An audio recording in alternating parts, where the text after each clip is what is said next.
Hello everyone, in this short video I'm going to talk about the dimensions of the nonprofit sector, especially focus on the size and the scope.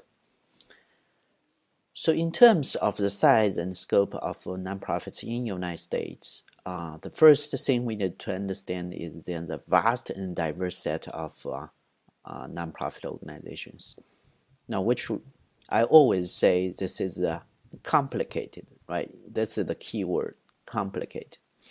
There's two large types, 501c3, 501c4. They are both codes with the Internal Revenue Service, IRS. So 501c3 basically means they are tax exempt, while 501c4, they are not tax exempt.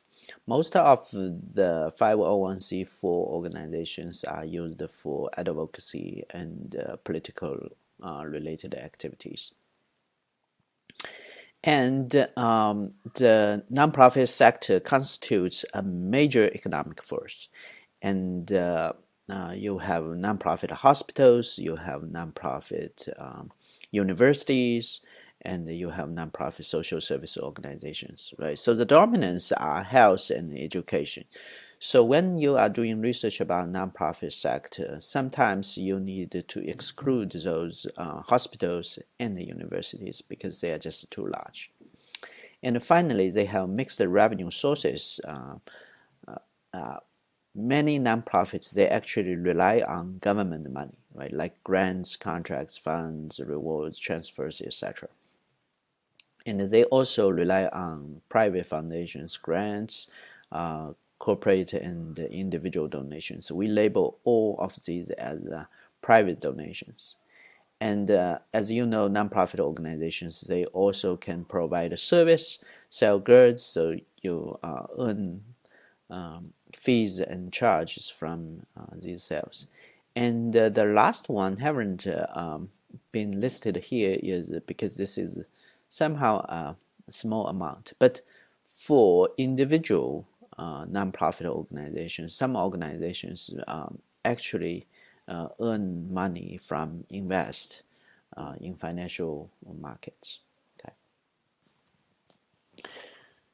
So as I said, this is complicated, right? So the other word is very diverse. We already mentioned the differences between 501c3 and 501c4 nonprofit organizations. So there's another way to look at it is 501c3 nonprofit organizations, they are most likely charitable, right? So either a public charity or a private foundation. But for 501c4, they have been labeled as advocacy nonprofit organizations, right? Because there's no certain limitation on their lobbying and advocacy activities. The most dominant example will be National Rifle Association, right? So this is the 501c4 because that's heavily involved in lobbying and advocacy, while most of the 501c3 nonprofits are limited. They have so-called lobbying test, right? So if your spending exceeds a certain amount threshold on lobbying and activity, you risk your 501c tax exempt status. And the other part of the 501c3 actually is very unique. That's religious congregations, right? So about half of more than 275,000 congregations voluntarily registered with the IRS, but no, which means another half they didn't, right? But they are not required to do so, only if you wish to register. So that applies to most of the churches, temples, and mosques. Depends on which religion service that you provide. And as we also mentioned that this is a non-negligible economic force, right? So more than 1.9 million nonprofits in the United States. This data is quite old, but you can expect about like 2 million nonprofits in the United States. And that's employed 13.5 million people, right? So this is a lot of positions actually created by the nonprofit sector. And the nonprofit sector is growing. Right, so this no, we haven't looked at the recent growth, but between 2001 and 2011, the number of nonprofit organizations in the United States increased 25%. Now, what could be the possible reasons to explain the huge growth over the last decade, right? So, if you compare the same period between 2001 and 2011, the growth in number of for-profit business in the same period is only 0.5%, while the nonprofits 25% growth, right? So there's many reasons for one, that's government devolution, which means decentralization or contracting out, etc. Right? So many of the areas, if government can't do, they tend to encourage nonprofit organizations to do so. So some of the human service area, creating nonprofit organizations solely funded by government money. So which means without government, they won't even exist. The other thing is you're facing many critical events and disasters, right? The first thing is, of course, 9/11, and then you have Hurricane Katrina, tsunami, etc., earthquake, etc.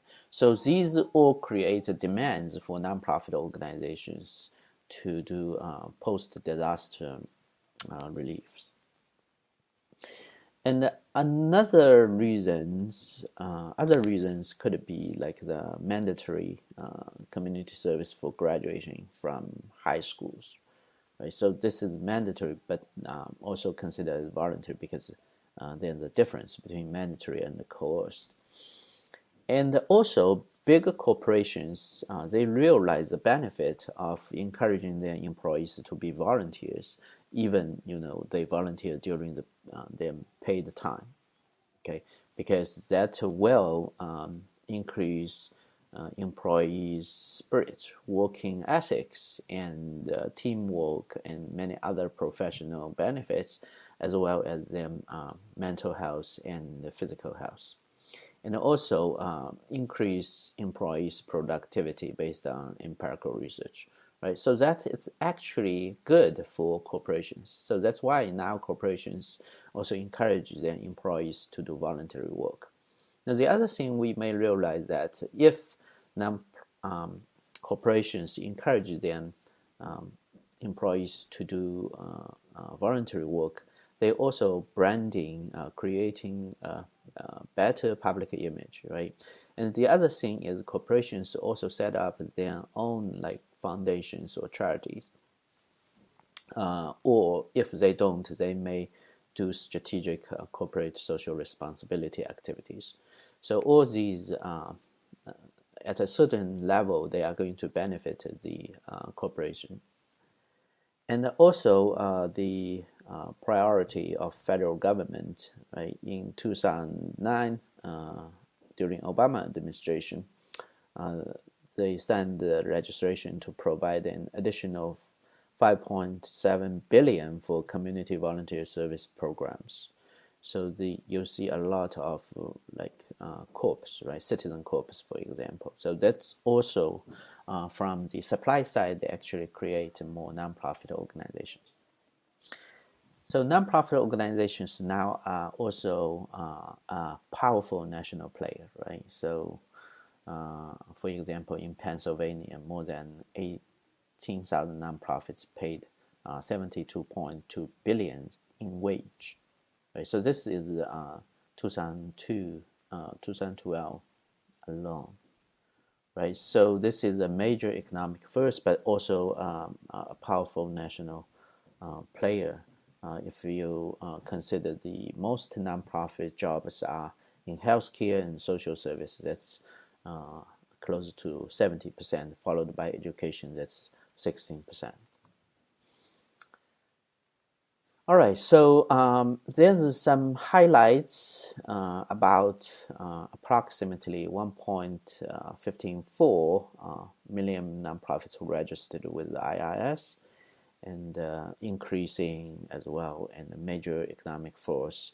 And as you know, the 501c3 public charities account for over 3/4 of revenue and expense for the nonprofit sector as a whole. All right, and just roughly under 2/3 of the nonprofit sector's total assets, so which is a huge, huge number. All right, so in 2018, you also see like you know total private giving from individual foundations business totaled about 427.71 billion, right? So this is, even though it's a slight decrease from the previous year, but still a significant amount of money contributed by the private sector.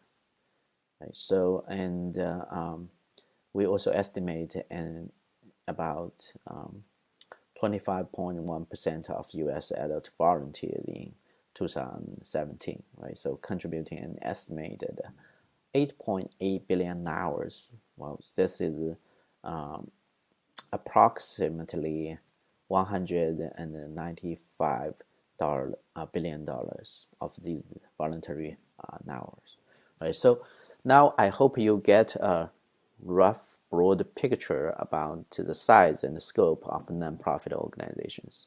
But again, the nonprofit sector is very complicated, very diverse, right? We talked about like huge nonprofit hospitals, nonprofit universities, right? So, so when we are talking about nonprofit organizations, sometimes we should be very cautious about the diversity within this sector, right? Sometimes we have to discuss individual cases. I hope that can inform you about the size and scope and the dimensions of the nonprofit sector. Thank you very much.